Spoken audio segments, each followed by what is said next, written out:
오늘 추수감사 예배에 함께 참여하신 우리 모든 성도님들을 주님의 이름으로 환영하고 축복합니다. 현장에서 예배를 드리신 우리 성도님들께서는 마스크를 코 위까지 꼭 착용해 주시고, 또한 영상으로 예배 드리시는 우리 성도님들께서는 용모를 단정히 하셔서 예배로 영광 돌리시기를 바라겠습니다. 우리 다 같이 일어나셔서 모든 영광을 하나님께 찬양하심으로 11월 셋째 주 추수감사주일 2부 예배로 살아계신 하나님 앞에 영광을 돌리겠습니다.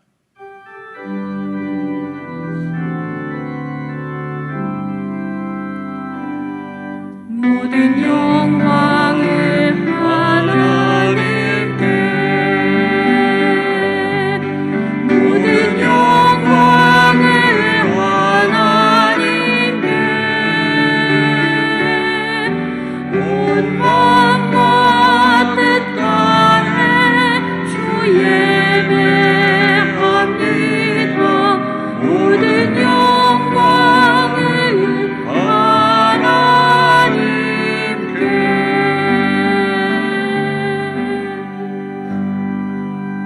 하나님은 영이시니 예배하는 자가 영과 진리로 예배할지니라. 아멘.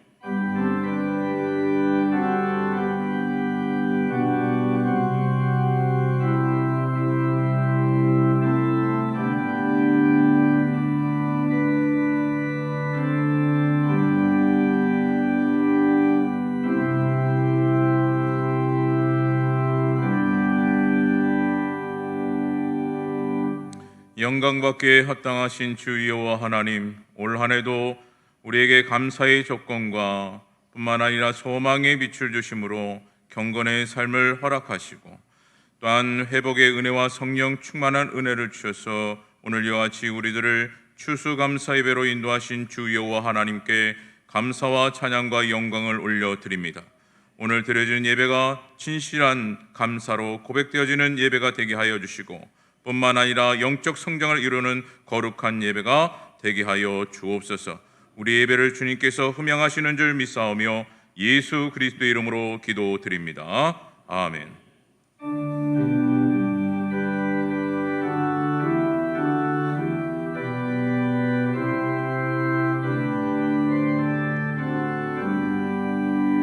주 예수 이름 높이어 찬양하여라.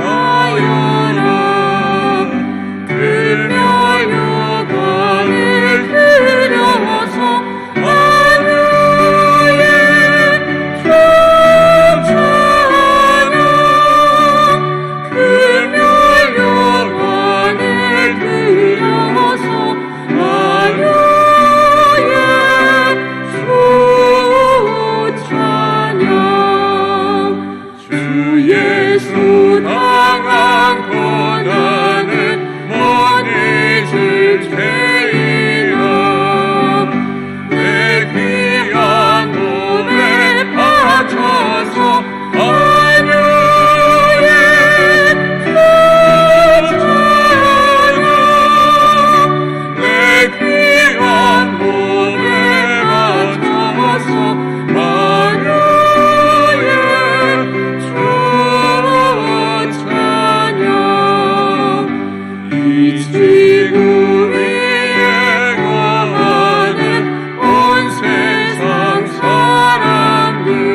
감사하라. 그는 선하시며 그 인자하심이 영원함이로다.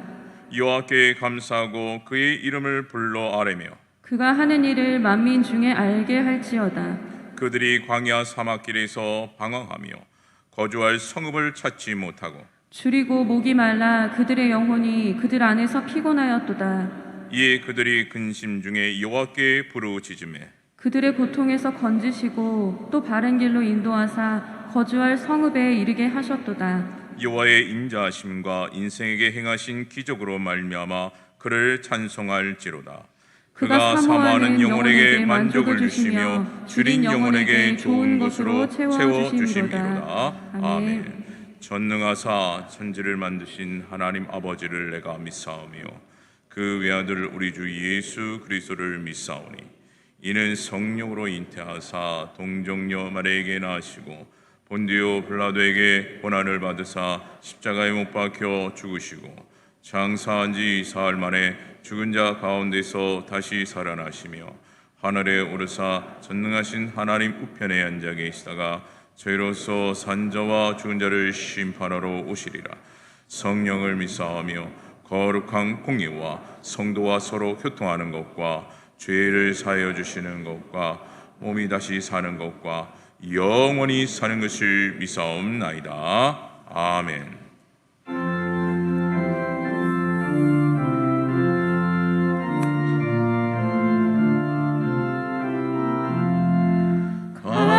감사하네 성도여 주수 찬송 부르세 추운 겨울 오기 전 염려와 꽤 거뒀네. 하나님이 우리에게 일용양식 주시니 주의 전에 모여서 주수 찬송 부르세. 이 세상에 바치요 주는 시를 부리네. 좋은 곡식 상날 때 가라지도 나도다. 싹과 잎이 자라서 열매 맺게 되나니 우리들이 온전한 알고 되게 하소서. 우리 주님 모셔서 곡식 거둬드리고 앞에 있는 나쁜 것 모두 소멸하실 때 가라지는 골라서 물에 던져 태우고 알곡들이 건너네 길이 쌓아두시니 주여 어서 오셔서 우리 거둬주소서. 죄와 슬픔 중에서 우리 건져주소서. 모든 성도 영혼이 하늘 집에 이르러 천부 천사 아울러 주소 찬송 부르리.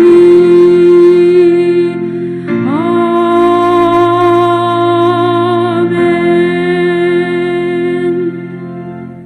천지 만물을 창조하시고 다스리시는 전능하신 하나님 아버지, 올 한 해도 때를 따라 햇빛과 단비를 주셔서 오곡 백과로 풍성한 결실을 허락하시고 영육간에 부족함 없이 채워주신 아버지 앞에 추수감사 예배로 영광 돌리게 하시니 진심으로 감사와 찬송과 영광을 올립니다. 또한 수많은 위험과 역경 속에서도 주의 몸된 교회와 우리의 믿음과 생업과 가정과 건강을 지켜주시고 주 안에서 형통케 하여 주신 은혜를 감사드립니다. 그러나 저희들은 한없이 베풀어 주신 그 사랑과 은혜를 잃어버리고 세상에 묻혀서 살아왔습니다. 이 시간 아무 공로 없으나 십자가의 공로를 의지하고 나왔사오니 우리의 모든 허물과 죄악을 주여 용서하여 주옵소서. 하나님 아버지, 장기적인 코로나19 바이러스로 인하여 전 세계 교회마다 자유롭게 아버지 앞에 나와 예배드릴 수 없고 수많은 인명이 죽고 경제가 무너지는 위기 속에 빠져 있습니다. 하나님 아버지, 불쌍히 여겨 주옵소서. 이 세상에 그 어느 것도 의지할 것 없습니다. 이 위기에서 건져주시고 도와주실 분은 하나님 한 분밖에 없사오니 하루속히 코로나19 바이러스가 종식되도록 은혜를 내려 주옵소서. 세우신 대통령과 온 백성들이 하나 되어 이 위기를 잘 극복하도록 지혜와 명철을 주시옵소서. 이 시간 생명의 말씀을 선포하실 담임 목사님, 성령의 능력으로 붙잡아 주시고 말씀이 성령의 검이 되어 영과 육이 치유받고 회복되도록 역사하여 주옵소서. 또한 이 시대를 분별하여 아버지의 뜻을 깨닫고 주님께만 소망을 두고 감사하며 사는 복된 삶을 살게 하옵소서. 오늘도 열방 가운데 세우신 모든 선교사님들과 사역지를 지켜주시고 코로나로 바이러스로 인하여 위축된 선교지마다 복음의 역사가 끊이지 않도록 은혜의 날개 아래 품어 주시옵소서. 이제 12월에 치르는 수능과 연합고사를 앞두고 준비하고 있는 수험생들의 지친 몸과 마음을 위로해 주시고 주님이 주시는 평안함으로 잘 마무리하여 좋은 열매를 거둘 수 있도록 복 내려 주옵소서. 오늘도 우리 예배 가운데 임재하셔서 홀로 영광 받으시기를 원하며 우리를 사랑하시는 예수님의 이름으로 기도 올리옵나이다. 아멘.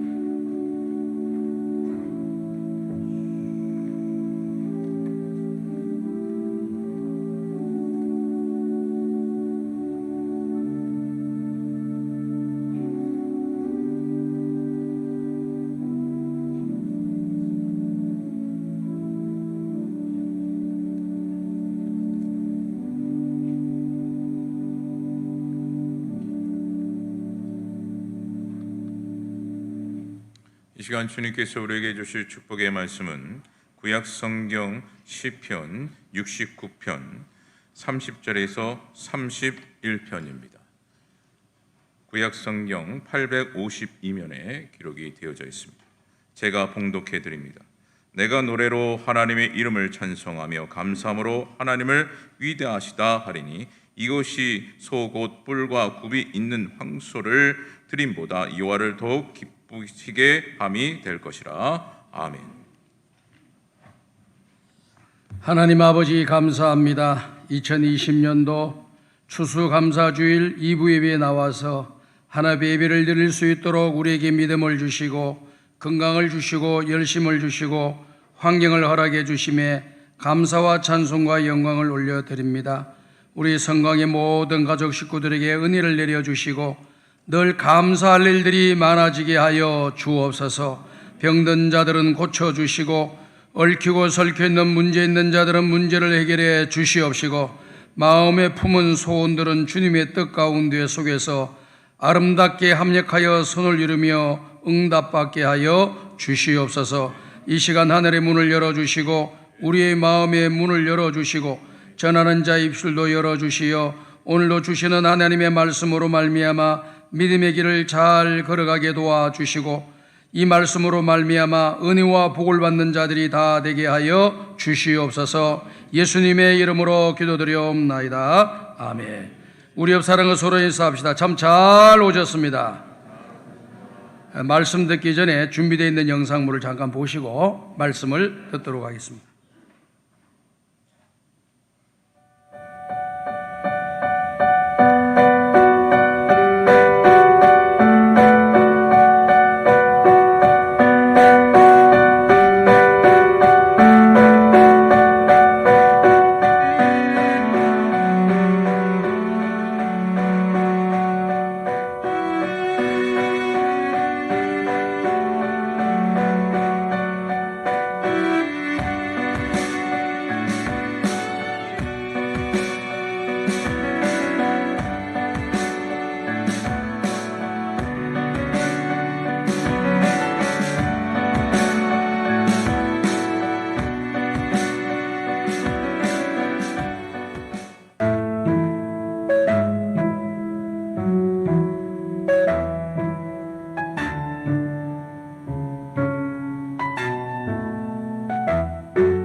수도사들은 한번 거기 들어가면 죽을 때까지 못 나와요. 거기서 기도하는 일, 노동을 하면서 그렇게 지내요. 제가 그 생각을 해봤습니다. 저들이 가족들과 면회도 못하고 무슨 일이 있어도 밖에도 나가지 못하고 그 안에서 죽을 때까지 그런 생활을 하니 어떻게 보면 감옥과 다를 바가 없어요. 무기징역 감옥이나 뭐이 다르겠어요. 무엇이 그 감옥과 수도원을 다르게 만드는 것일까? 감사입니다. 감사. 감옥도 감사하면 수도원이 될 수 있고, 만약에 수도원 생활을 하는데 감사가 빠지면 어떡해요? 바로 그 순간으로 감옥으로 전락하게 되는 거죠. 감사는 감옥을 수도원으로도 만들 수 있고, 감사 없으면 수도원을 감옥으로도 만들 수가 있는 거예요.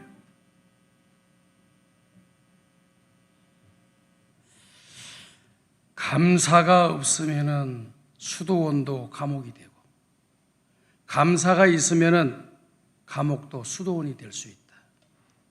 감사가 없는 인생은 불행한 인생이 되는 거예요. 감사가 있는 인생은 행복하고 소망이 있는 사람이 된다는 것입니다. 오늘 시편 69편에 기록되어 있는 말씀의 내용을 가지고 감사의 위대함이라고 하는 제목으로 함께 은혜를 나누고자 합니다. 미국의 교육학자인 반 다이크라고 하는 사람은 프랑스의 농민 화가인 밀레가 그린 만종에 대해서 이렇게 평가를 했습니다. 사랑과 노동과 감사를 그린 인생의 성화다라고 이야기를 했습니다. 우리가 밀레의 이 만종을 보면서 두 사람이 기도하는구나, 부부가 이렇게 일하다가 기도하는구나, 이렇게만 생각할 수가 있어요. 그 나와 있는 배경을 보게 되면은요, 이분들이 지금 얻은 것은 적은 감자 몇 개입니다. 왜 적은 감자 몇 개 거둘 수가 없을까? 이분들은 땅 주인이 아니에요. 그 밭의 주인이 아닙니다. 주인이 밭에서 그 감자를 다 거두고 난 뒤에 가난하게 사는 사람들이 그 밭에서 다 건지지 못한 그런 이삭 같은 것을 얻기 위해서 이 부부가 나와가지고 그 감자를, 찾지 못했던 감자를 찾아내면서 하나 둘씩 얻어놓은 것이 조만큼밖에 못 거둔 거예요. 그러면서도 기도의 시간이 되니까 어김없이 그 자리에서 일어나서 오늘도 이와 같이 일하고 먹을 것을 공급해 주시는 하나님께 감사의 기도를 드리는 가난한 농부의 부부의 모습을 우리에게 보여주고 있는 것이지요. 오늘 우리는 어떤 상황 속에서도 감사할 수 있으면 비록 가난한 부부랄지라도 두 사람의 관계 속에서 행복한 역사가 일어나고 산의 진미를 먹고 국물 같은 집에 산다 할지라도 감사 없는 생활을 하게 되면 그 인생은 불행한 인생이 된다라고 하는 사실을 우리에게 잘 교훈해 주고 있습니다. 밀레라고 하는 사람은 프랑스 화가인데 그의 그림들 가운데 속에서 많이 농촌을 배경으로 해가지고 그림을 많이 그렸습니다. 이 그림이 전 세계 모든 사람들에게 큰 감동과 도전을 주는 것인데 그것 하나가 뭐냐? 기도와 감사라고 하는 그런 말씀입니다.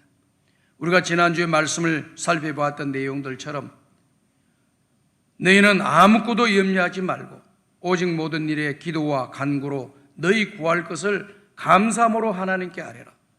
그러면 모든 지각에 뛰어나신 하나님의 평강이 그리스도 예수 안에서 너희 마음과 생각을 지켜주시리라 말씀했던 것처럼 마음속에서부터 감사하면서 기도하는 그 기도는 하나님이 저와 여러분들에게 평강으로 갚으신다라고 하는 것을 말씀을 통해서 우리는 은혜를 받았습니다. 여러분들 가운데 마음속에서부터 평강이 있기를 원하십니까? 그런다면 감사로 기도를 드리시기를 바랍니다. 감사로 기도드리면 내 마음이 불안하고 염려와 걱정, 근심이 되었던 모든 어둠의 요소들은 점점 물러가고 내 속에서부터 하나님이 주시는 평강을 누리는 경험을 하게 되는 역사가 일어나게 될 줄로 믿습니다. 오늘 저와 여러분이 읽은 말씀 시편 69편 30절과 31절에 보게 되면 감사로 드리는 찬양은 어떤 위대한 역사가 일어나느냐 하는 것을 우리에게 잘 말씀해 주고 있습니다. 다 같이 한번 읽어보겠습니다. 시작. 내가 노래로 하나님의 이름을 찬송하며 감사함으로 하나님을 위대하시다 하리니 이것이 소 곧 뿔과 굽이 있는 황소를 드림보다 여호와를 더욱 기쁘시게 함이 될 것이니라. 자, 30절의 내용을 보게 되면은 내가 노래로 하나님의 이름을 찬송하며 감사함으로 하나님을 위대하다 하리니 31절 이것이 소 곧 뿔과 굽이 있는 황소를 드림보다 여호와를 더욱 기쁘시게 함이 될 것이라 라고 고백을 했습니다. 우리가 잘 알고 있는 것처럼 우리 교회는요, 오늘날 우리 현대교회는, 개신교회는 4대 절기를 지키고 있습니다. 그게 뭡니까? 부활절, 맥주절, 추수절, 그 다음에 성탄절입니다. 근데 절기로만 이야기를 하지 않고 꼭 우리가 하나님 앞에 제물을 드릴 때, 예물을 드릴 때는 그 뒤에 감사라는 단어가 꼭 들어갑니다. 부활 감사 헌금, 맥주 감사 헌금, 추수 감사 헌금, 성탄 감사 헌금 이렇게 드리는 거예요. 그러니까 하나님 앞에 드리는 예물 속에 뭐가 들어가야 되느냐? 감사가 들어가야 되는 거예요. 그래서 하나님 앞에 드려지는 감사로 드려지는 그 예물을 하나님이 기쁘게 받으시는 겁니다. 그리고 그 하나님을 찬양할 때 우리 주님이 기쁨을 받으시는 것입니다. 그렇기 때문에 우리 입술에서 감사하면서 하나님을 찬양하게 될 때에 우리 하나님은 황소를 드리는 것보다도 더욱 기쁘시게 해드리는 것이다라고 말씀하고 있습니다. 유대인들이 다 하나님 앞에 절기를 맞춰서 제사를 드릴 때는 빈손으로 나오지를 않아요. 한 명도 외에 없이 모두가 다 예물을 가지고 나옵니다. 그리고 그 예물을 하나님 앞에 올려 드리는 것이지요. 그런데 사람들은 사는 것이 다 달라요. 돈이 많아서 여유 있고 넉넉하게 사는 사람이 있고 경제적으로 어려워서 가난하게 사는 사람들이 있습니다. 그렇기 때문에 구약 성경에 나와 있는 내용을 보게 되면은 돈이 있고 또 모든 것이 여유가 있는 사람들은 가장 큰 재물이라고 여겨지는 황소를 하나 앞에 올려드리는 겁니다. 황소는 과거에는 우리들이 이 땅에 살아갈 때에 우리가 어릴 때 보면은 이 황소 한 마리를 팔아가지고 자식들을 대학에 보내고 황소를 팔아가지고 또 다른 사업을 하고 하는 그런 일들을 했습니다. 그만큼 황소가 차지하는 비중이라고 하는 것은 그 가정에 막대한 것이죠. 그런데 돈이 많으신 분들, 재물이 많으신 분들은 황소는 문제가 없어요. 그래서 황소를 딱 드리는 겁니다. 그런데 일반 사람들은 그 황소를 드릴 수가 없는 것이죠. 그래서 성경에 보게 되면은 염소를 드리게 되고 양을 드리게 되고 그 다음 단계에 있으신 분들은 비둘기를 드리도록 되어 있습니다. 그 다음에 그 비둘기도 드릴 수 없는 그런 형편에 있으신 분들은 자기가 먹는 밀가루를 잘 이렇게 봐가지고 가루로 만들어서 그것을 가지고 하나님 앞에 예물로 드렸지, 예물을 안 드린 사람은 아무도 없었어요. 예외가 없었습니다. 전부 다 예물을 드리는데 그와 같은 모습으로 예물을 드리는데 가장 최상의 제물이라고 생각되어졌던 유대인들의 생각은 황소를 드리는 것이었습니다. 최상의 제물로 하나님 앞에 올려드리는 것이 얼마나 하나님 앞에 기쁨이 되겠어요. 그런데 감사와 찬송이 없다라고 한다면 그 황소를 드리는 것이 하나님 앞에 기쁨이 되지 못하는 것이고, 비록 밀가루와 비둘기를 드린다 할지라도 그 속에 감사와 찬송이 들어있으면 하나님께서는 황소를 드리는, 감사 없이 황소를 드리는 그 제물보다, 그 제사보다 하나님이 더 기쁘게 여길 내용이다라고 하는 것을 오늘 시편 기자가 고백하고 있는 것이죠. 이해가 되시면 아멘 하시기 바랍니다. 얼마나 참 감사해요. 우리 하나님이 모든 걸 잘 배려하셔요. 무조건적으로, 강압적으로 이런 것이 하나도 성경에 기록되어 있지 않잖아요. 오늘 우리의 모든 형편을 아시고 우리의 형편에 맞게끔 우리가 하나님 앞에 최선의 모습을 다하게 되면 그것은 우리 하나님 앞에 영광이 되고 하나님을 기쁘게 해드리는 역사가 일어난다라고 하는 그러한 말씀입니다. 왜 사람들이 하나님 앞에서 감사와 찬송을 드리지 못할까요? 그와 같은 일들은 사람들의 마음속에 죄성이 자리 잡고 있기 때문에 그와 같은 역사가 일어나는 것이죠. 디모데전서 1장 20절에 기록되어 있는 말씀의 내용을 보게 되면은 사도 바울이 내가 우리 주 예수 그리스도에게 감사하는 것은 나에게 직분을 맡기심이라 라고 고백을 했습니다. 그러면서 자기는 이 직분을 감당할 수 없는 그런 존재인데 국률에 풍성하신 그 하나님이 일방적으로 나에게 그 은혜를 쏟아 부어 주셔가지고 내가 이방인에게 복음을 전하는 사도가 되었다라고 하는 것이죠. 이 사도가 되게 해주신 것에 대해서 은혜를 받기 전에는 예수 믿는 것, 교회를 다니는 것 이런 것 자체가 핍박의 대상이었고 공격의 대상이었던 이 사도 바울이 예수님을 영접하고 예수님을 만나고 난 뒤에는 오히려 자기가 핍박했던 사람들이 전하던 그 복음을 전하는 사람으로 바뀌어져서 그 복음을 전하는 일에 온갖 핍박이 있고 환난이 있고 고난이 있어도 그 복음을 전할 수 있는 사명, 직분, 이방인에게 복음을 전하는 사도의 직분을 주신 하나님께 감사하면서 그 직을 수행했다라고 말씀하고 있습니다. 다시 말씀을 드려서 예수님을 만나고 그 주님의 은혜를 받은 사람은 그 하나님 앞에 어떤 일이든지 감사하는 사람으로 살아가게 되어 있다라고 하는 것을 우리에게 보여주고 있는 것이죠. 사도 바울은 첫 번째 감사한 내용이 구원받을 수 없는 사람에게 구원을 주신 그 하나님께 늘 감사하면서 살아간다고 했습니다. 직분을 받을 수 없는 그러한 사람인데도 불구하고 죄인 중에 개수와 같은 사람에게 구원을 주실 뿐만 아니라 이방인에게 복음을 전하는 선도 사명자, 사도로서 하나님이 그 직분을 주신 것에 대해서 감사하고 내가 다른 사도들보다 더 많이 일할 수 있게 된 것, 그런 능력을 주신 하나님께 감사하고 있는 것을 우리가 성경에서 보게 됩니다. 이 감사한다라고 하는 이 단어는 문법적으로 보게 되면은 현재 미완료 분사로 되어 있습니다. 어떤 뜻이냐면은 그 일이 과거에 하나님이 자에게 역사해 주신 것에 대해서 감사를 했다는 거예요. 그거 했던 감사가 과거로서 끝나지 않고 그 감사가 현재까지 이어져서 그 하나님이 베풀어 주신 은혜에 대해서 지금도 감사하고 있다라는 거예요. 뭘 감사하고 있다는 겁니까? 나 같은 죄인을 구원해 주신 그 하나님의 은혜를 생각하면서 과거에도 감사했지만은 지금도 감사하고 있다는 거예요.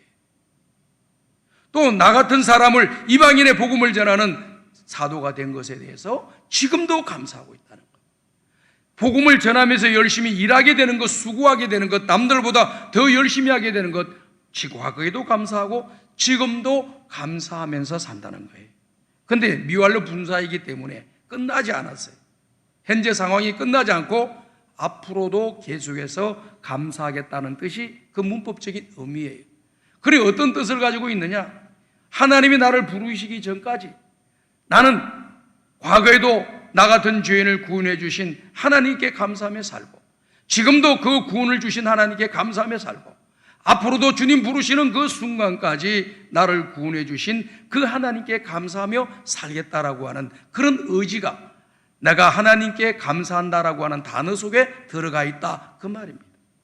저는 우리 성광의 성도들이 사도 바울처럼 나 같은 죄인을 구원해 주신 그 하나님의 은혜에 과거에는 감사를 했는데 지금은 감사의 열정과 감격이 식어져 버린 모습으로 살아가는 사람이 아니라 그 감격과 열정이 지금도 살아나서 지금도 하나님께 감사하고 주님 부르시는 날까지 그 감정과 열정과 또 헌신을 통해서 남은 인생을 살아가고자 다짐하고 결심하면서 믿음의 길을 걸어가고 감사하는 저와 여러분들이 다 되시기를 주님의 이름으로 축복합니다.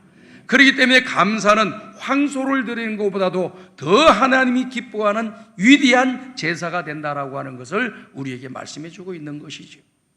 두 번째 내용을 보게 되면요, 시편 50편 23절에 나와 있는 말씀입니다. 다 같이 읽어보겠습니다. 시작. 감사로 제사를 드리는 자가 나를 영화롭게 하나니 그의 행위를 옳게 하는 자에게 내가 하나님의 구원을 보이리라. 자, 여기 보십시오.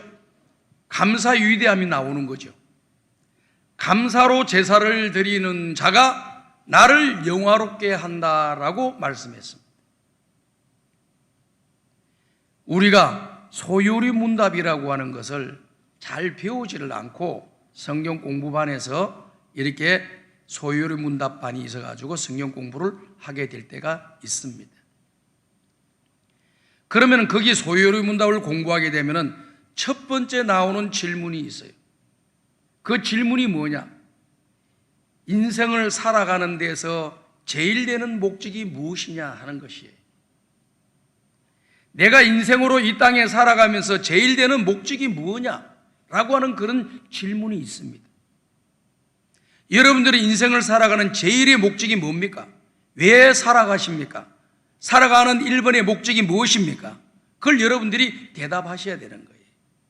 근데 그걸 갖다가 소요리 문답에서 잘 가르쳐 주고 있습니다. 인생의 제일 되는 목적이 무엇입니까? 인생의 제일 되는 목적은 하나님을 영화롭게 하며 그 하나님으로 인하여서 기뻐하며 사는 것입니다. 이것이 인생의 제일 되는 목적이에요.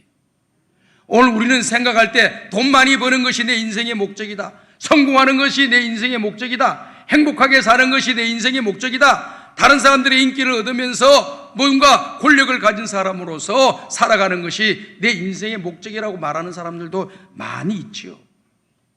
그거는 우리가 예수 믿기 전에는 그렇게 살았습니다. 그러나 예수님을 나의 구주로 영접하고 하늘에 대한 소망을 가지고 살아가는 사람은 그 목적을 이루지 말라라고 하는 게 아니에요.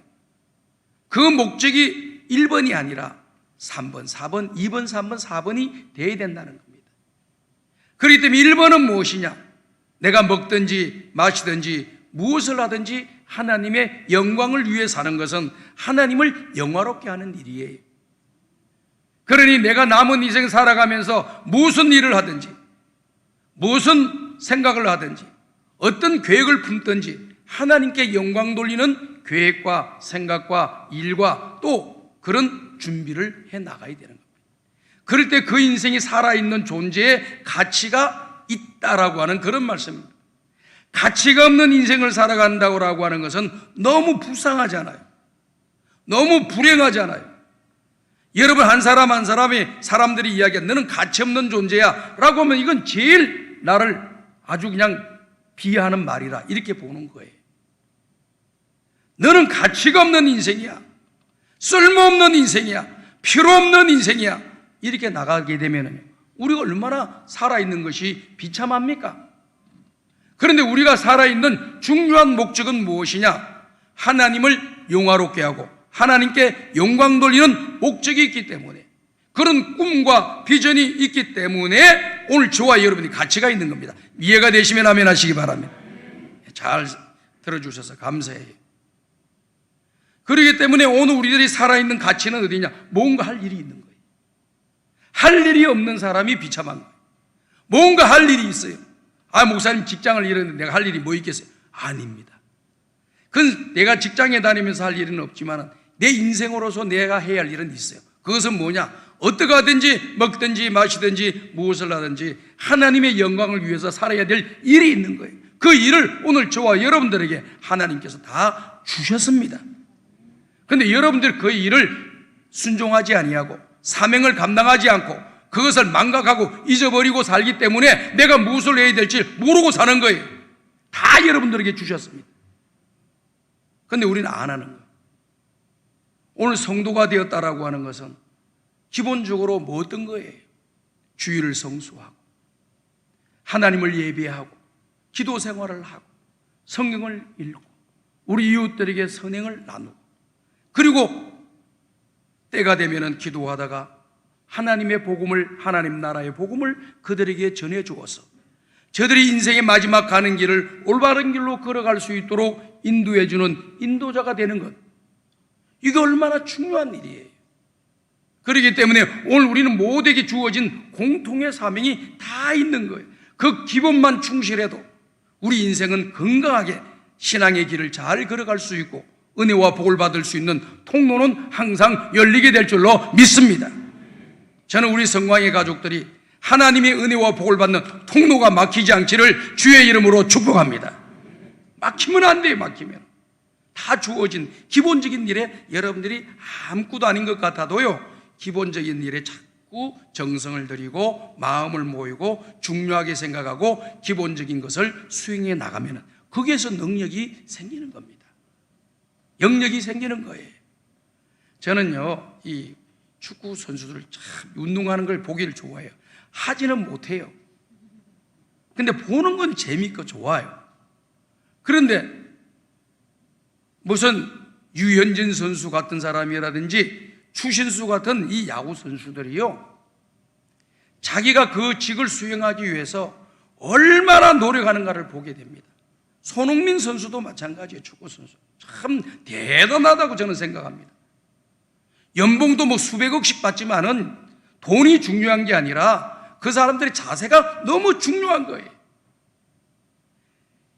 어릴 때 처음 축구를 배울 때 하던 기본적인 운동을 지금 특급 스타가 되어 있음에도 불구하고 그 기본적인 운동을 지금도 계속 하루에 1시간씩 2시간씩 계속 하는 거예요. 계속 특별한 운동이 없어요. 처음 축구를 배우는 아이들이 가지는 기본적인 운동을 이 특급 스타가 되어 있음에도 불구하고 그것을 계속 하는 거예요. 똑같이 하는 거예요.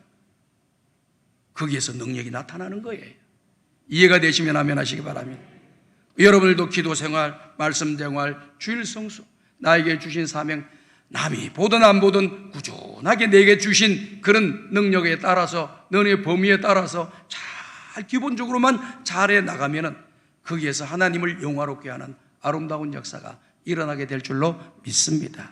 그러니까 감사로 하나님 앞에 나아가는 사람들은 하나님을 영화롭게 하는 역사가 일어나잖아요. 인생의 제일 되는 목적이 무엇이냐? 하나님을 영화롭게 하고 그 은혜 주시는 하나님으로 인해서 내 마음에서부터 기쁨과 감사와 평안이 넘치면서 하나님 감사해요, 하나님 사랑해요, 주님만 생각하면 내 마음이 기쁨이 넘쳐요, 은혜 주신 하나님만 생각해도 소망이 넘쳐요, 이러면서 감사하면서 찬송 부르면서 행복하게 기쁘게 살아가는 것, 이것이 인생이 제일 되는 목적이에요. 그리고 나머지 하시는 건 여러분들이 주신 달란트와 은사에 따라서 여러분들 각 분야 속에서 자기의 능력을 나타내면서 살아가면서 그 모든 것이 하나님께 영광을 돌리도록 하며 살아가면 되는 것입니다. 그런데 왜 하나님을 영화롭게 하지 않아요? 우리 속에 뭐가 들어가 있느냐? 죄성이 들어가 있기 때문에 그렇습니다. 죄가 들어가면 하나님을 영화롭게 하는 것이 아니라 내가 높아지려고 하고 내가 위대하게 되려고 하고 내가 하나님의 영광을 받으려고 하는 그런 사람으로 바뀌게 되는 것입니다. 로마서 1장 21절을 보게 되면은 우리 한번 읽어보겠습니다. 시작. 하나님을 알되 하나님을 영화롭게도 아니하며 감사하지도 아니하고 오히려 그 생각에 허망하여지며 미련한 마음이 어두워졌나니. 자, 하나님을 알되 하나님을 영화롭게 하지 아니한다. 이 말은 무슨 뜻이겠습니까? 지식적으로 하나님에 대해서 배워서는 알고 있어. 행함이 없는 사람을 말하는 거죠. 지식적으로는 하나님이 어떤 분이라는 것을 알고 있어요. 그런데 알고 있으면 당장 나타나야 되는 것이 하나님께 영광 돌리는 삶을 살아야 돼요. 그 다음에 감사하는 삶을 살고 그러면서 하나님을 찬송하고 주의 뜻에 믿음의 길을 걸어가면 되는 거예요. 그런데 감사하지도 않고 하나님을 영화롭게 하지도 않고 그 생각이 뭐였다고요? 허망하여지며 미련한 마음으로 말미암아 그의 마음과 영이 어두워져 있다. 이렇게 이야기를 하고 있는 것입니다. 하나님 알고만 있으면 뭐합니까? 하나님의 말씀에 따라서 믿음의 길을 걸어가야만이 그 사람에게 능력이 나타나는 것입니다. 알고만 있다고 되는 모두가 얼마나 좋겠어요. 믿어야 되고 그 말씀에 따라서 순종의 길로 걸어가야만이 오늘 저와 여러분들이 이 땅에서 하나님의 높고 위대한 능력을 체험하며 경험하며 그 하나님 안에서 행복하게 감격스럽게 멋있게 그냥 자유함을 누리면서 소망 가운데 살아가는 은혜가 임하게 될 줄로 믿습니다. 그 다음 말씀을 보게 되면요, 누가복음 17장 18절과 19절이에요. 다 같이 읽어보겠습니다. 시작. 이 이방인 외에는 하나님께 영광을 돌리러 돌아온 자가 없느냐 하시고 그에게 이르시되 일어나 가라 내 믿음이 너를 구원하였느니라 하시더라. 이 말씀의 배경은 무엇인가 하면은요, 이 말씀은요, 우리 예수님이 공생의 기간 동안 이곳저곳에서 복음을 전하며 다니셨어요. 그런데 어느 날 나병에 걸려있는 사람, 과거에는 이 단어를 문둥병이라고 했어요. 그런데 이것이 사람들에게 어감이 좋지 않아서 나병이라고 바꿨어요. 성경에 지금 나병이라고 나와 있어요. 과거 옛날 성경 보면 문둥병이라고 나와 있어요. 그리고 오늘날에는 그 나병조차도 또 듣는데 이렇게 사람들에게 좀 상처를 줄 수 있는 그런 단어라고 해가지고 이 병에 대해서 한샘셋이라고 하는 분이 계세요. 그 한샘셋 병이라고 이렇게 부르고 있어요. 좀 부르기가 좀 이렇게 매끄럽지는 못해요. 단어가 익숙하지도 못하고. 그냥 나병이라고 해도 크게 문제는 되지 않습니다. 이 나병에 걸리게 되면 어떤 역사가 일어나느냐, 자기 몸이 썩어져 가요. 손가락이 떨어지는데도 무감각해가지고요, 손가락이 떨어져 나가고 코가 떨어져 나가고 귀가 떨어져 나가도요 아픈 줄을 몰라요. 이게 특징입니다. 그리고 나병이라고 하는 것은 전염성이 있어서 다른 사람에게도 그 병균을 옮길 수가 있다고 해가지고, 요즘도 마찬가지지만은 과거 예수님이 계실 이때는요 더 심했습니다. 우리나라는 과거에 어떻게 했느냐면은 소록도라고 하는 섬에다가 이 나병에 걸리는 사람을 육지와 떨어지게 만들어서 사람들과 접촉하지 않기 위해서 배를 타고 가서 그 소록도라고 하는 섬에서 그 나병 환자들이 평생토록 거기에 살다가 죽도록 거기다가 보낸 겁니다. 그런데 이스라엘 땅에서는 어떻게 했느냐, 이 사람들이 사는 동네 그 마을에는 들어오지 못하고 마을 외곽으로 쫓아낸 거예요. 그건 이 사람들이 무덤가에서라든지 사람들이 잘 거하지 않는 무덤이라든지 광야라든지 골짜기라든지 이런 데 머물면서 그들의 생명을 부지해 나갔던 것입니다. 그런데 이 사람들이 먹을 것이 떨어지게 되면 어떻게 됩니까? 마을로 가까이 와야만이 살지요. 마을로 가까이 와서 그 사람들, 지나가는 사람들을 바라보며 집 있는 쪽을 향해서 가까이 다가가지는 못하고 우리를 불쌍히 여겨주세요, 우리가 먹을 것이 없어 굶어 죽게 되었습니다, 제발 우리에게 국류를 베풀어 주세요, 자비를 베풀어 주세요 하고 막 소원을 하는 거예요. 그러면 그 소리를 들은 사람은, 어떤 사람은 외면하고 지나가는 사람이 있고, 어떤 사람은 그 소리에 마음의 도전을 받아가지고 자기 집에 먹을 것을 가져다가 한 보따리 싸서 그 길에다가 갖다 놓는 거예요. 갖다 놓고 만나지는 않는 거예요. 들어갑니다. 그러면 사람들이 아무도 지나지 않을 때 이 나병에 걸린 사람들이 살며시 와서 그 음식을 가지고 자기 집으로 돌아가서 가족 식구들하고 먹으면서 생명을 부지해 나갔던 겁니다. 그런데 우리 예수님이 온다는 소식을 듣고 이 10명의 나병 환자가 예수님에 대한 이야기를 많이 들었습니다. 우리 예수님은 우리의 구세주이시고 하나님의 아들로서 못 고치는 병이 없다, 죽은 자도 살려내고 병든 자도 고침받고 귀신 들린 자도 도망가고 초자연적인 오병이의 역사도 일어나, 이 소리를 들으면서 이 사람들이 소망을 가지게 된 거예요. 그동안 소망 없이 살다가 우리 병을 고쳐줄 수 있는 분이 계시다라고 하는 것을, 가능성을 발견하고 난 뒤에 이 사람들이 소망을 얻은 거예요. 그래가지고 10명이나 모여와가지고 우리 예수님 우리를 좀 고쳐주세요 하고 예수님하고 떨어져 있는 곳에서, 가까이 못 가거든요. 다른 사람들은 참 예수님 가까이 가서 나를 고쳐주세요 그랬는데 이 나병 환자들은 가까이 못 오게 돼 있어요. 가까이 오면 동네에 있는 사람들이 돌을 들어서 그 사람들을 막 때려요. 그래서 사람들이 가까이 오지 못하도록 쫓아냈습니다. 그러니까 이 사람들이 그걸 알잖아요. 그러니까 예수님이 있다는 곳에서 보면서 예수님 우리를 불쌍히 해주세요, 가까이 가지도 못하고 막 소리를 지른 거죠. 그런데 우리 예수님께서 자비와 긍휼이 풍부하신 분이잖아요. 사랑이 많으신 분이잖아요. 그래서 우리 예수님께서 그들에게 말씀하십니다. 자비와 긍휼과 사랑과 은혜를 베풀어 주시는 것이죠. 제사장에 가서 너희 몸을 보이라 그랬어요. 오늘 우리가 생각할 때 제사장에 가서 너희 몸을 보이라면 무슨 말인지 잘 몰라요. 당시 유대인의 관습은 어떤 것이냐면은 나병 환자가 걸려 있어도, 나병에 걸려 있어도 자연스럽게 치료가 되는 사람들이 나왔어요. 지금도 그러죠. 자연스럽게 그 나병을 극복하고 온몸이 깨끗해진 그런 사람들이 나오는 거예요. 유대 땅에도 그런 사람들이 있었습니다. 그럼 그럴 때 병이 다 나은 사람이 계속해서 그 나병 환자들만 모이는 그곳에서만 살아라고 하는 것이 불합리하다. 그렇기 때문에 그 다 나은 사람은 가족으로 돌아가서 가족 식구들을 만나고 가족들과 살 수 있고 그 마을에서 생활할 수 있도록 하는 일을 해줘야 되는 겁니다. 그럼 그 일을 누가 했느냐? 제사장들이 다 해준 겁니다. 자기 몸이 다 나았다고 생각이 되는 사람은 제사장에게 찾아갑니다. 그것도 바로 다가가서 말 못하고 떨어져서 제사장님 소리를 질러야 돼요. 그럼 제사장은 그 이야기를 듣고 왜 나를 찾느냐? 그러면은 제가 나병에 걸린 사람인데 내 몸이 하나님의 은혜로 다 나음을 입었습니다. 그러니 나에게 기도해 주시고 나에게 안수해 주시고 내 가족으로 돌아가게 해 주십시오 라고 합니다. 그러면 그 제사장이 그 사람에게 가까이 보서 모든 것을 점검을 하고 체크를 하는 거죠. 보니까 다 나았네요. 깨끗한 온전한 정상적인 사람이 됐어요. 그럼 그 사람에게 기도해 주고 내 몸이 다 나았다고 선언을 해주게 되면은 이 사람은 그 제사장이 써준 정표를 가지고 동네에 내려가서 너 나병 환자인데 왜 내려와서? 아니다, 난 나병이었던데 걸리고 다 이렇게 나음을 받고 제사장에게서 확증을 받아서 가져온다. 그러면 그 사람들이 그때야 다 그를 용납해주고 받아들였던 겁니다.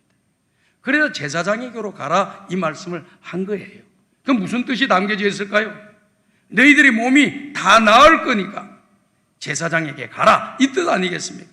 10명의 그 나병의 환자들이 예수님의 그 말씀이 그런 뜻이 담겼다라고는 직감적으로 다 느낀 거예요. 확신을 한 거예요. 우리는 이게 무슨 말인가 모르죠. 그 사람들은 정확하게 알아들은 거예요.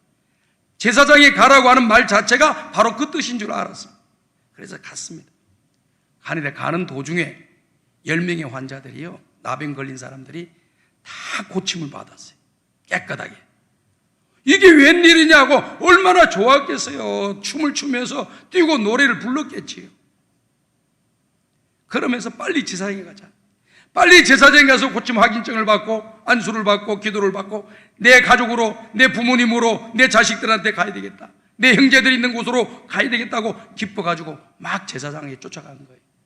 근데 한 사람, 이방인이라고 하는 사마리아 사람, 이 한 사람은 고침받은 것을 확인하고 다시 돌아와서 나를 고쳐주신 그 예수님께 살해하고 감사하고 예물을 드렸다고 이렇게 되어 있습니다.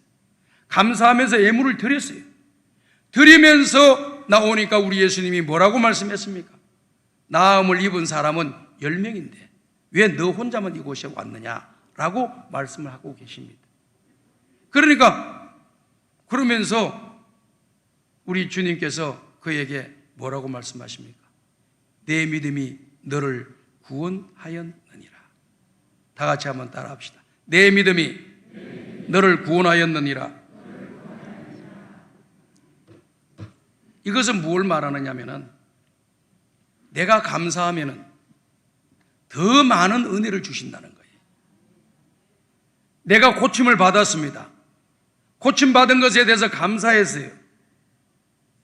그랬더니 우리 주님이 그에게 네 믿음이 너를 구원하였느니라고 하는 육적인 질병의 치료에 은혜를 입을 뿐만 아니라 영적인 구원을 받는 놀라운 축복을 받는 덤으로 나는 역사가 일어난 거죠. 오늘 사랑하는 여러분, 감사하면 좋은 일이 많이 생깁니다. 아멘. 감사하면 좋은 일이 많이 생길 줄 믿습니다. 좋은 일이 많이 나타나기를 원하시는 분들은 앞으로 계속 감사합니다, 감사합니다, 감사합니다 말이 내 입에 버릇이 되도록 항상 감사합니다라는 말로 입에 붙어 달고 다니면 좋아요. 그 사람 앞날에 미래가 있습니다.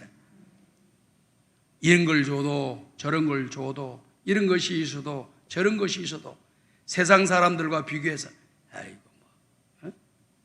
뭐 끝까지 감사를 해. 뭘 이런 것 가지고 감사를 해? 라고 마음을 먹는 순간 그 감사거리도 없어지게 될 거예요. 그걸 아셔야 됩니다. 근데 사람들은 몰라요. 그래서 우리는 감사하고 감사하면은 덤으로 주는 하나님의 은혜, 하나님의 위대한 역사를 경험하게 되는 것입니다. 스폴츠 목사님이 말한 건 여러분들이 잘 알고 있겠습니다. 스폴츠는 그런 말을 했죠. 별빛을 주신 하나님께 감사하면 하나님은 달빛을 주신다. 달빛을 주신 하나님께 감사하면 하나님께서는 태양의 빛을 주신다. 이렇게 이야기를 한 적이 있습니다. 이게 뭘 말하느냐? 적은 것에 감사하면 더 큰 것을 주시고, 또 더 큰 것에 감사하면 더 큰 것을 또 주시고, 더 큰 것을 할 수 있도록 하나님께서 증거하고 넘치는 은혜를 우리에게 주신다는 거 아니겠습니까? 그러니까 감사가 얼마나 정말 귀중한 겁니까? 너무너무 좋은 거예요. 복을 받을 수 있는 길이 열리는 거예요. 더군다나 그 감사 자체가 입술로만 감사가 아니라 마음에서부터 우러나는 감사가 될 때 그런 역사가 일어난다는 것이죠. 데살로니가전서 5장 18절을 보게 되면 감사는 하나님의 뜻을 이루는 거예요. 다 같이 읽어봅시다. 시작. 범사에 감사하라. 이것이 그리스도 예수 안에서 너희를 향하신 하나님의 뜻. 자, 우리가 이 땅에 살아가면서 하나님 뜻 이루어드리면 살아야 돼요. 내 뜻 이루려고 사는 것이 신앙생활 아닙니다. 내 뜻은 하나님의 뜻을 이루면서 그 안에서 이루어지는 거예요. 이게 신앙생활이에요. 하나님의 뜻은 생각하지도 아니하고 내 뜻만 이루려고 생활하는 것은 신앙의 길이 아니라고 하는 걸 알아야 돼요. 일반인들이 다 그렇게 살잖아요. 믿지 않는 모든 사람들이 그렇게 다 삽니다. 자기의 뜻 이루려고 다 살아요. 그러나 우리 예수 믿는 사람들은 하나님의 은혜로 구원받았고 하나님이 축복의 문을 열어주셔야만이 우리가 복을 받고 하나님이 축복의 문을 닫아 잠그면은 아무도 복을 받을 사람이 없는 거예요. 사람이 일을 계획하고 일을 경영할지라도 일을 이루어 주실 분은 하나님이십니다. 이것이 우리가 예수 믿으면서 신앙의 길 걸어가면서 얻은 진리예요. 이 진리를 깨달은 사람은 어떻게 해야 되느냐? 항상 그 하나님께 감사하면서 살아가고 하나님의 뜻을 이루어드리면서 살아가야 되는 거예요. 하나님의 뜻을 이루어드린 일이 뭐냐? 그것이 범사에 감사하는 거예요. 범사에 감사한다라고 하는 것은 어떤 뜻이 담겨져 있습니까? 좋은 일에 감사하고 또 안 좋은 일이라고 생각되는 것도 감사하는 겁니다. 좋은 일에 감사하는 것은 이해가 되는데 안 좋은 것에 대해서 감사하는 것은 왜 감사를 하느냐 하고 생각할 수가 있겠지요. 믿음의 눈으로 보지 않으면 당연히 그런 말을 할 수 있는 겁니다. 그러나 하나님께서는 저와 여러분들을 사랑하시는 줄로 믿습니다. 사랑하는 자에게 좋은 것을 주실 줄로 믿습니다. 사랑하는 사람에게 좋은 것 주지 미워하는 사람에게 좋은 것 주는 사람은 없어요. 자, 여러분 한번 보세요. 자기 자신을 보세요. 나를 미워하고 나를 못 살게 굴고 나를 죽이려고 하는 사람한테 좋은 것 갖다 줄 사람이 누가 있어요? 그런 사람은 예수님밖에 없을 것 같아요. 우리 인간의 연약한 존재이기 때문에 자기를 미워하고 자기에 대한 안 좋은 이야기를 자꾸 하고 다닌 사람한테 좋은 것 갖다 주고 좋은 것 갖다 주고 좋은 것 갖다 주는 사람을 보면 사람들 저 미쳤나 그렇게 이야기할 거예요. 왜 그렇게 왜 그럴 필요 없는 짓을 하느냐 그 말이에요. 근데 좋은 걸 주는 사람은 어떤 사람이 자기에게 잘해주고 자기에게 친절하게 대해주고 자기 마음을 받아주고 자기를 이해해주고 자기를 도와주고 자기를 협력해주고 이런 사람은 좋은 관계가 됐으니까 나도 좋은 것 있으면 드리고 싶은 거예요. 주고 싶은 거예요. 이해가 되시면 아멘 합시다. 이게 사람들의 모습이에요. 근데 사람들은요 좋은 곳에 있을 때는요 주시면 감사해요. 어떤 사람은 좋은 것 주셨는데도 불구하고 감사를 안 해요. 어떤 사람은요 좋은 것 있을 때도 감사하고 좋지 못한 일이 있다 하더라도 합력하여 선을 이루어 주시고 은혜를 주실 좋은 것을 주실 하나님을 생각하면서 감사하는 사람이 있다는 겁니다. 바로 이런 사람이 하나님의 뜻을 이루는 사람이라는 거예요. 오늘 우리 성광의 가족 여러분들 남은 인생 살아가면서 좋은 일에 감사하는 여러분들 되시기를 바랍니다. 그리고 일시적으로 내가 어려움을 겪고 안 좋은 일이 맞닿았다 할지라도 우리가 하나님께 기도하고 하나님께 감사함으로 기도하게 되면 역전의 역사가 일어나게 될 줄로 믿습니다. 우리가 잘 알잖아요. 다니엘과 같은 사람 위기에 몰렸잖아요. 정적들에 의해서 위기에 몰려서 사자굴 속에 완전히 들어가서 죽게 되는 그런 사람입니다.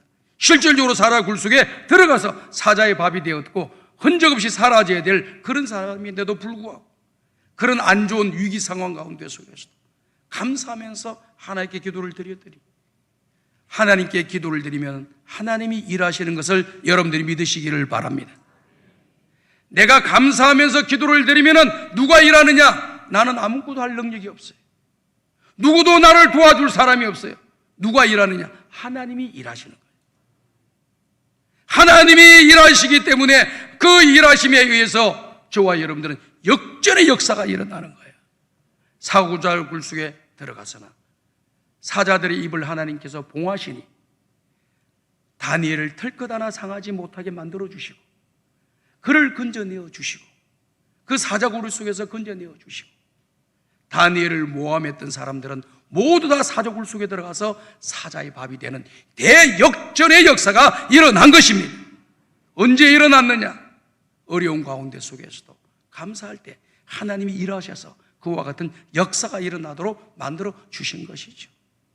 지금 억울한 일을 경험하고 계십니까? 답답한 일을 경험하고 계시는 분 계십니까? 힘든 일을 고통 가운데 계시는 분 계십니까? 이때도 하나님 나를 사랑하시니 모든 것을 합력하여 좋은 것을 주실 줄로 믿습니다. 선을 이루어 주실 줄로 믿습니다 하는 이 믿음 가지시고 그 상황 속에서 그렇게 해주실 하나님을 바라보면서 감사하면서 기도하셔서 대역전의 역사가 일어나기를 주의 이름으로 축복합니다. 욥기 1장 21절 보세요. 욥기 1장 21절을 보면 정말 너무 믿음이 좋은 우리 신앙의 인물을 만나게 되지 않습니까? 다 같이 읽어보겠습니다. 시작. 이르되 내가 모태에서 알몸으로 나왔사온즉 또한 알몸이 그리로 돌아올지라. 여호와시오 거두신 이도 여호와시오니 여호와의 이름이 찬송을 받으실지이다. 여러분들의 신앙생활하는데 좋은 팁을 하나 드릴게요. 어떤 성경 구절이 좋은 구절이 있으면은 이 좋은 구절 여러분들이 마음에 암송도 하시고 묵상도 하시고 은혜를 받으세요. 참 좋습니다. 그런데 한 번 더 풍성한 은혜를 누리려고 하려면 어떻게 해야 되느냐? 더 깊이 들어가려면 어떻게 해야 되느냐? 그 말씀의 전후 문맥 관계를 잘 살펴서 그 말씀이 이런 말씀이고라고 하는 걸 깨달아질 때에 풍성한 은혜가 임하는 거예요. 사람들은 한 구절 주면 그거 잡고 저거 제가 한 구절 준 거 이거 좋은 구절 가지고 있는 거 얼마나 은혜가 되는지 몰라요. 고난 가운데서 일어설 수 있는 힘과 용기를 얻을 수가 있고 다시 일어설 수 있는 능력을 공급받게 될 거예요. 그런데 전후 문맥 관계를 살펴보면서 그 내용을 좀 더 폭넓게 이해를 하면서 그 말씀을 보게 되면은 여기에 놀라운 은혜가 임하는 거예요. 자, 보세요. 오늘 욥이 내가 알몸으로 태어났다. 다시 말씀을 드려서 아무것도 가진 것 없이 태어났다. 또 내가 죽을 때도 알몸으로 간다. 아무것도 가지지 않고 모든 건 다 내려놓고 가는 존재다. 얼마나 인생을 정확하게 잘 보고 있습니까? 그러면서 그동안 나에게 있었던 것은 하나님이 다 주신 거다. 그리고 필요해서 하나님이 때로는 가져갈 수도 있는 거다. 주신 분도 하나님이시요 거두어 가시는 분도 하나님이시니 여호와의 이름이 찬송을 받을지니라. 얼마나 멋있는 신앙이기를. 그런데 왜 이런 일이 일어났을까요? 욥은 재산이 많아요. 자식들도 10명이나 돼요. 일하는 하인들도 많아요. 소와 떼와 양떼, 약떼 어마어마하게 많이 있습니다. 얼마나 부자가 돼 있습니까? 거부라 그래서 성경에 보니까 거부가 돼 있었어요.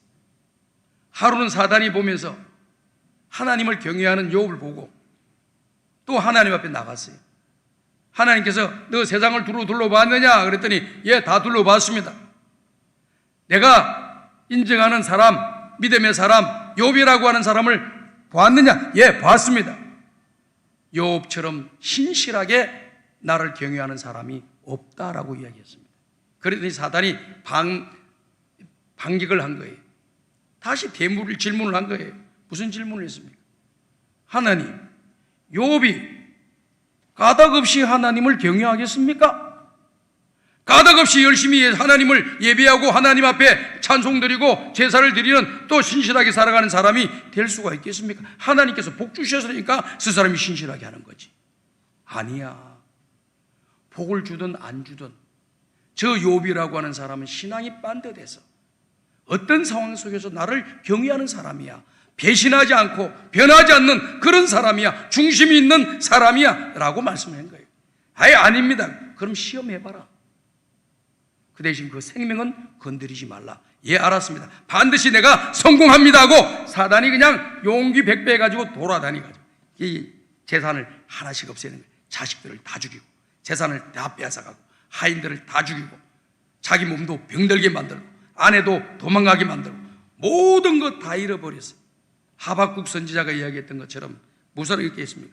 하박국 3장 17절 보면 이 말씀을 하셨어요. 다 같이 읽어봅시다. 시작. 비록 무화과 나무가 무성하지 못하며 포도나무에 열매가 없으며 감람나무에 소출이 없으며 밭에 먹을 것이 없으며 우리의 양이 없으며 외양간에 소가 없을지라도. 이 말씀을 잘 보세요. 이 상태는 어떤 상태냐? 쫄딱 망한 상태예요. 아무것도 없는 상태예요. 가진 것이 없는 상태예요.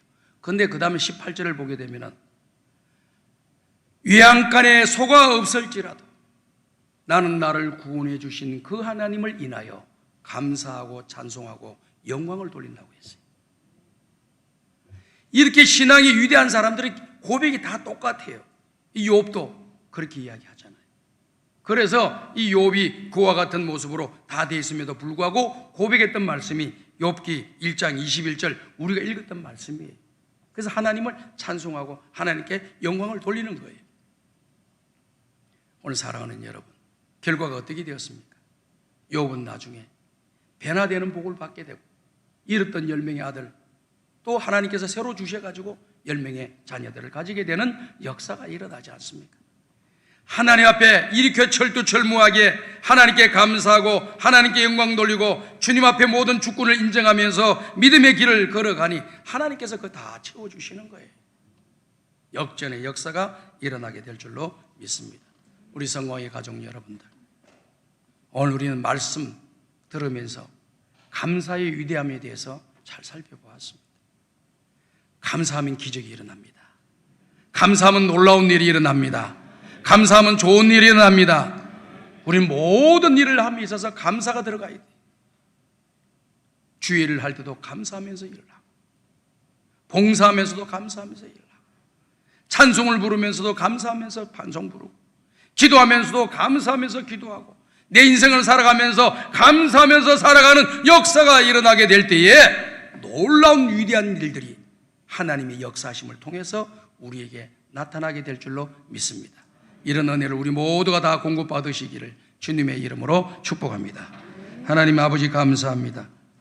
추수감사주일 귀한 말씀을 우리에게 주시니 이 말씀을 우리의 마음에 담고 감사가 회복되고 감사가 살아나서 은혜와 복을 받는 주인공들이 다 되게 하여 주옵소서. 예수님의 이름으로 기도드리옵나이다. 아멘.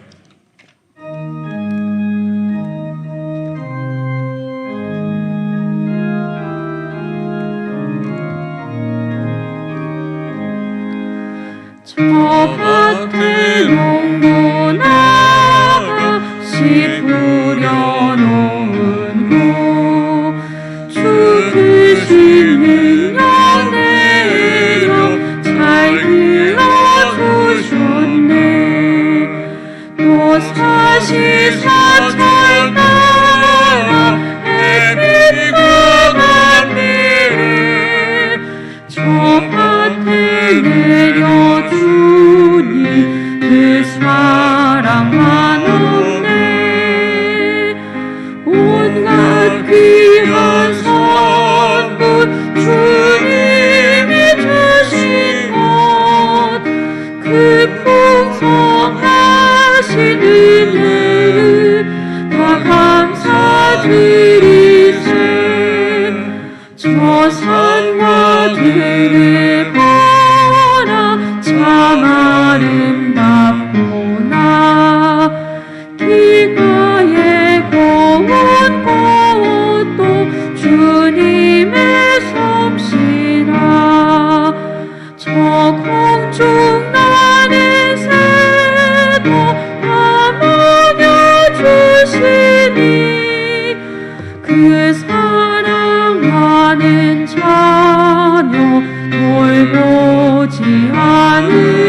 귀한 선물 주님이 주신 것그 풍성하신 은혜를 다 감사드리세 씨 뿌려 거둔 혹시 주님의 은혜라 우리의 몸과 마음 새 힘이 넘치네 주 은혜 받은 우리 참 감사하면서 이 예물 드리오니 담아나 주소서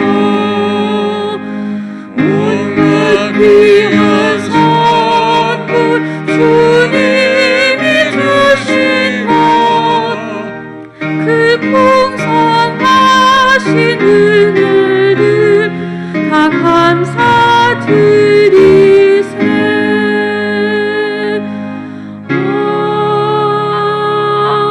아멘. 하나님 아버지 감사합니다. 오늘도 주의 전에 나오면서 11제물을 드리며 성경음을 드리며 장한금을 드리며 주님 앞에 예물을 올려드립니다. 이 모든 예물 하나님께서 기쁘게 받아주시고 감사와 찬송으로 드려지는 예물이 황소를 드림보다 낫다고 했사오니 주님 받으시기 아름다운 향내나는 예물 되게 하여 주시옵시고 저들의 개인과 가정과 직장과 경영하는 사업장에 은혜를 내려 주시옵소서. 주의 전에 나오면서 감사예물을 드립니다. 범사에 감사합니다. 기도응답을 주셔서 감사합니다. 생일을 맞이하여 감사합니다. 이 모양 저 모양 여러 가지 일들로 소원하며 감사를 드리는 주의 종들과 오늘 추수 감사줄 절기 예물을 드리는 주의 종들에게 은혜를 내려주셔서 감사할 일들이 많아지게 하여 주옵소서. 예수님의 이름으로 기도드리옵나이다. 아멘.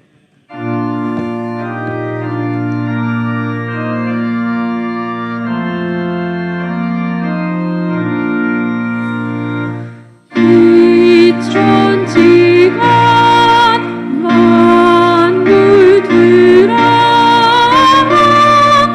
복 주시는 주 여호와 전능성부 성자 성령 찬송하고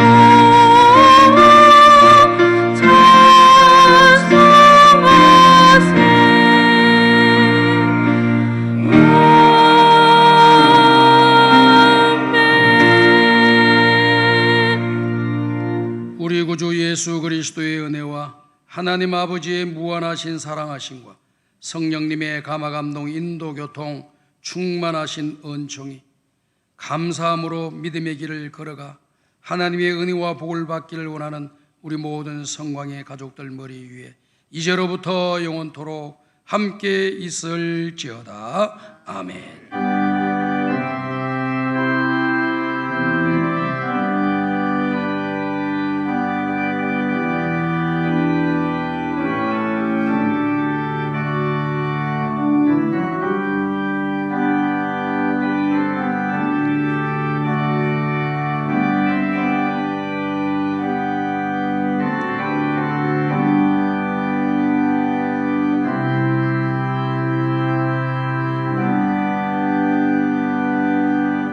자리에 앉아 주시기 바랍니다.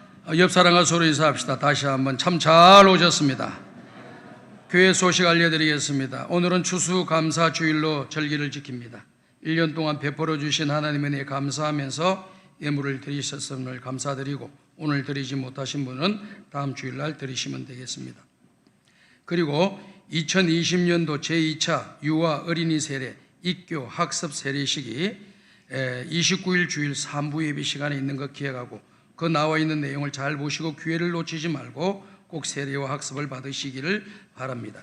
그리고 기아대책기구에서 지난 송구 영신 예배 때 나누어 드렸던 사랑의 밥그릇 여름 저금통을 12월 27일까지 내어주셔서 송구 영신 예배 때 연말 불우이웃 돕기에 그것이 쓰여지도록 여러분께서 협조를 해주시기 바랍니다.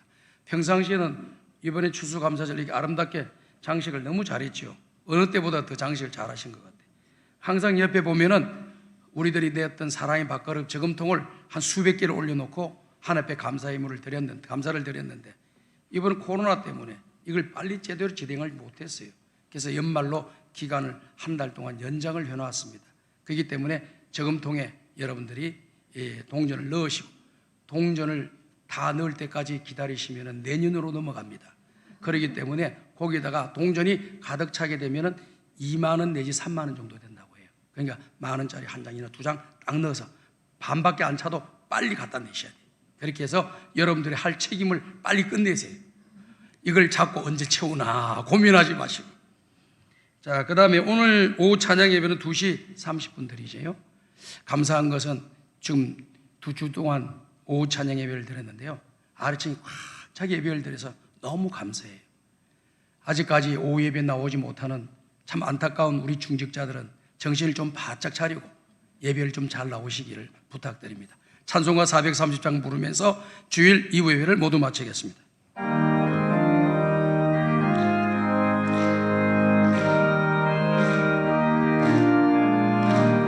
주와 같이 길 가는 것 즐거운 일 아닌가.